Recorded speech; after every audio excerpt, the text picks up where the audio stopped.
Өнөөдрийн бичлэгээрээ бид аватарын талаар ярина. Гэхдээ энэ аватар биш, нөгөө аватар нь. Зарим нэг цэнхэр өнгөтэй харийнхны кино гарч ил байдаг гэж боддог. Нэг их тоодоггүй байж магадгүй. Би ч ер нь тэр хүмүүсийн нэг нь байсан. Гэхдээ шинэ анги гарах гэж байгаатай холбогдуулан эхнээс нь ахныг удаа үзээд бодол маань арай өөрчлөгдсөн. Тэгэхээр ердөө хэдхэн хоногийн дараа буюу 12 сарын 19-нд Джеймс Кэмерон найруулагчийн Avatar франчайзын 3 дугаар анги Avatar Fire and Ash нээлттэй гэж байгаатай холбогдуулан энэ том франчайз кино урлагт ямар чухал ач холбогдолтой болохыг ярьцгаая. 2009 он алдарт Джеймс Кэмерон найруулагч Avatar киногоо гаргаж дэлхийд даяараа манай Монголд хүртэл боо юм болж байсныг би л тооцоондог. Ямар ч байсан тэр үед өсвөр насны хүүхэд хөдөөр нутагт амьдардаг байсан болохоор зурагтаар гарахыг нүлээхээс өөр арга байгаагүй.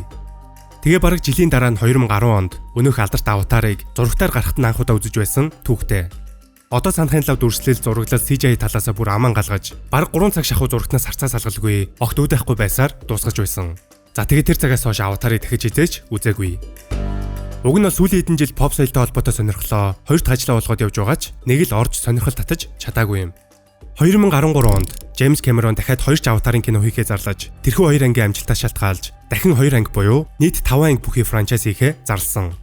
2 дугаар анги болох The Way of Water-ын трейлер Doctor Strange-ийн Multiverse of Madness үзүүрийн өмнө театруудын дэлгэцээр гарсан байдаг.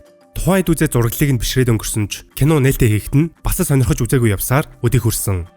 За тэгээ түрүү хэлсэнчлэн 3 дугаар анги нь удахгүй гарах гэж байгаа болохоор сая ханиадтай би тааруу үедээ эхний ангийг нь дахин үзэж огт үзээгүй байсан 2 дугаар ангийг нь нөхөж үзсэн.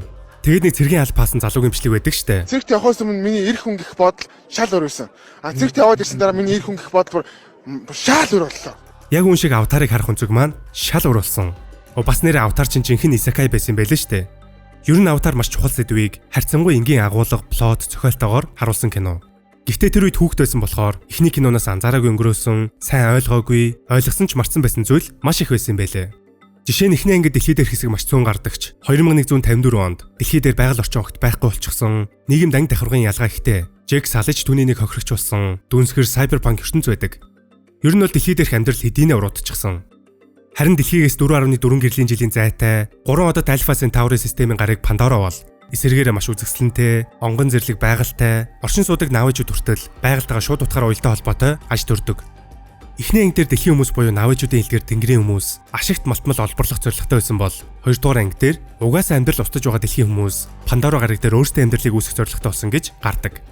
Товчхондоо эхний 2 ангийн плот нэг иймэрхүү. Хүмүүсийн шунал болон империализм мөн байгаль дэлхийн уялдаа холбоо кинондоо харуулдаг. Гэхдээ үүнийгээ хэрхэн харуулсан бэ гэдэг нь л хамгийн чухал. За байж байгаарай. Unitel-ээс хэрэгжүүлж байгаа дулаан дуудлага компанид ажлыг та нар сонирхож амжсан уу? Ханаас ч хамаагүй хайртай хүмүүстэйгээ хамгийн ойр байх боломжтой гэдэг агуулгаар маш хөөрхөн богино хэмжээний анимашн хийсэн байлаа. Би л урд нь ийм чанартай хийцлэлтэй Монгол анимашн үзэж байгаагүй. Ялангуяа арт стайл, арт дирекшн талаасаа бол үнэхээр шинэлэг. Тэр дундаа Улаанбаатар хотыг яг л бидний мэдих төр зургаар дүрсэлсэн нь маш их таалагдсан. Тэгээ болоогүй зүгээр чанартай хийцлэл, гүйцэтгэлээс гадна маш халуун дулаан мэдрэмж өгсөн бүтээл болжээ.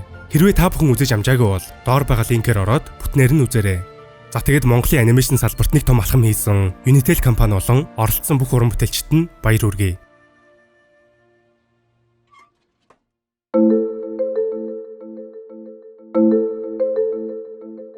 Тэгэхээр маш энгийн плот, үйл явдалтай зохиолыг яаж найруулж, яаж харуулах вэ гэдгийг Джеймс Кэмерон найруулагч бол жинхэнэ утгаар нь харуулдаг. Джеймс Кэмерон гэдэг энэ агуу найруулагчийн кинонуудыг бодоод үзвэл жинхэнэ цаг үеэсээ төрүүлж алхсан бүтээлүүд. Терминаторын хамгийн шилдэг эхний 2 анги Alien франчайзын 2 дахь кино Aliens, 1989 оны The Abyss, манай монголчуудын хамгийн хайртай Titanic гээд хийцлэл талаасаа супер. Хамгийн гол нь sci-fi жанр дундаа маш том санаатай, өөрийн гэсэн мессежтэй, нэмээд маш сайн акшнтай бүтээлүүд хийдгээрээ алдартай. Ийм том алсын хараатай өнөө цагийн шилдэг найруулагч Аватарыг хийхгүй юм бол өөр хэн хийх вэ? Харин Киширо Юкитогийн манганаас сэдвэлсэн Алита Battle Angel Джеймс Кэмерон өөрөө л найруулах байсан. Нэг бодлын одоо 71 настай энэ мундаг найруулагч дан Аватараа л хийгээд дуусна гэхээр бас харин ч юм шиг. За тэр ч яхав. Сая хэлсэнчлэн Джеймс Кэмерон бол жинхэнэ цаг үеэсээ төрүүлж алхдаг найруулагч, зохион бүтээгч, шинэ гэрэлхийлэгч. Хаавсан 1994-91 онуудад гарсан Терминатор гэхэд л яг одоо бүүн болж байгаа хэмэл оюун робот зургийг маш ойрхон зөгнөж харуулсан байх жишээний. Хүн бүрийн үзэх дуртай Titanic байна. 1997 оны уг кино, орчин цагийн кино урлагт хамгийн том технологийн инновацийг авчирсан бүтээл гэдэг. Бодит мэд, физикийн хуулиар хөдөлдөг усны симуляц, бодит зураг авалт, 3D модель, төрөл бүрийн эффектүүдийг хооронд нь ойлгох digital compositing гээд CGI салбарт маш том нээлтийг хийсэн. Мөн Titanic хөлөг онгоцыг бодит хэмжээгээр нь бүтээж зураг авалтаа хийсэн гээд санаанд оромгүй нээлт зохион бүтээх ажлуудыг хийсэн юм.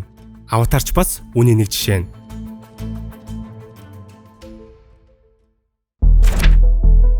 Уг нь бол мань хүн аватарын санаагаа хаа байсан 1994 онд олоод 80 хуудастай зохиол бичсэн гэдэг. Гэвч тэрхүү санааг нь тухайн үеийн CGI технологи хийхэд хэтэрхий муу байсан.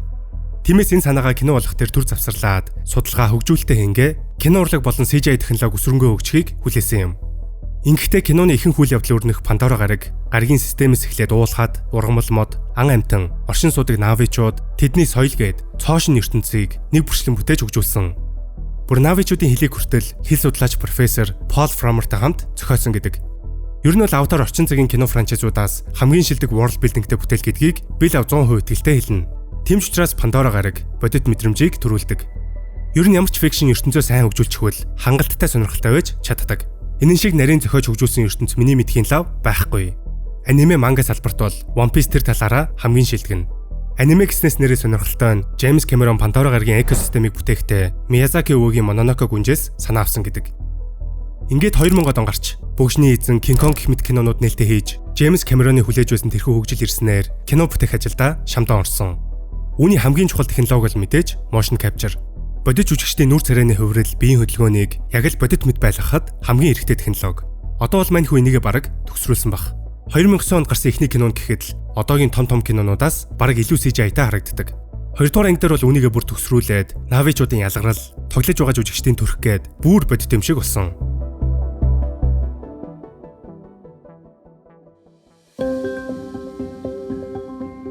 Нэмээд найруулагчийн маань өөрийнх нь талаас маш олон хүчин зүйл байгаа л да. Түүний кинонууд хэвчлэн нэг тийм баатарлаг адлын явдал, байгаль их дэлхий болон хүмүүсийн холбоог их харуулдаг. Мань хүн багасаа л байгаль орчинд сонирхолтой, тэр дундаа далаа тэнгис, сүүрсэн хөлөг онгоцуудыг маш их сонирхдог хүүхэд байсан гэдэг. Тийм ч учраас The Abyss, Titanic зэрэг кинонуудаа хийсэн биз. Энэ сонирхлоо хаялгүй улам их судалж, өөрийн уран бүтээлүүдэд тусгаж, мэрэгжлийн томоохон судалгаа нээлтүүдийг хүртэл хийсэн. Жишээ нь байгаль болон далаа тэнгистэй холбоотой маш олон баримтат кино, баримтат зурлуудад оролцож бас найруулсан. Уур амьсгалын өөрчлөлт, далаа тэнгисийн талаар баримтат зурлуудыг телевизийн салбарт хүртэл бүтээсэн. Хамгийн гол нь мань хүн өөрөө далайн гүнд судалгаа экспедиц 2000-ад оноос хойш тогтмол хийж шумсаар ирсэн. Бүр шин төрлийн далайн амьтдыг нээхэд хүртэл оролцож байсан гэдэг. Тэр талыг нь дэлгэрэнгүй яривал бараг тусдаа бүтэмжлэг болохоор хэмжээний. Тэгэхээр далаа тэнгис байгаль орчинг түүнээс илүү мэддэг бас мэдэрдэг найруулагч өөр хаач байхгүй. Тэрхүү аюултай далайн гүний аяллууд нь Аватар 2 дээр жинхэнэ илэрсэн. Тэр далайн гүний зураглал, сонирхолтой өрмөц ургамал ба амьтад ямар гайхалтай дүрслэлтэй юм бэ? Аватар франчайз кино урлагт яагаад чухал вэ гэдэг нь энийг хэлээд байгаа юм. Аватар бол нэг их сүртэй зохиол үйл явдалтай кино биш. Гэхдээ бас мууч биш. Сонирхолтой адлын явдал дөрүүд, сэтгэл хөдлөм драма, үнэхээр сонирхолтой акшн гэд бүх юм байгаа. Хамгийн гол нь үүнийг огт үд амьгийн хэмнэлтэй, нүд баясгам гайхалтай дүрслэл яаж хийсэн бэ гэмээр хийцлэлээр харуулдаг. Миний бодлоор ковидоос хойш синема гэдэг зүйл баг багаар уналтанд орсоор байгаа. Сая хүртэл Netflix, Warner Bros-ыг авах тохиролцоонд хүрсэн. Ингэснээр миний яриад байгаа синема гэдэг зүйл улам л доройтно. Кино урлаг гэдэг зүйл кино театртайгаа салшгүй холбоотой байсаар ирсэн. Стримингээс болж энэ холбоо улам л багассаар байна. Мэдээж стриминг хүн бүрт хүртээмжтэй байдлыг бий болгож байгаа нь үнэн. Олон ч давуу талтай. Гэвч кино театрын танхимд гайхалтай уран бүтээлчдийн бүтээсэн киног үзэх experience мэдрэмж нь өөрөө синема. Үнийг утас зурагтаар үзэхдээ харьцуулах юм биш. Харин орчин цагт үнийг маш сайн хадгалж байгаа бүтээл нь өөрөө Аватар франчайз болоод байгаа юм. Джеймс Кэмерон гэдэг гайхалтай хүний оюун санаанаас дүрсэн тэр сонирхолтой ертөнц, дөрүүд, зөрчилдөөн, драма, яг тэр үзэгчдэд хэрэгтэй байгаа синемаг өгсөөр байна. Ер нь тэгээд Пандора гарагийн гайхалтай дүрслэлийг кино театрын дэлгэцээр үзэх шиг нүд хужирлам зүйл хаана байх вүлээ дээ. Тиймээс Аватар бол өнөө цагийн хамгийн чухал, бас хамгийн үзэсгэлэнтэй кино франчайз. Бичлэг маань энэ хүрээд өндөрлөж байна. Та бүхэн лайк, subscribe дарахаа бити мартаарай. Дараагийн бичлэгээр уулзцгаая.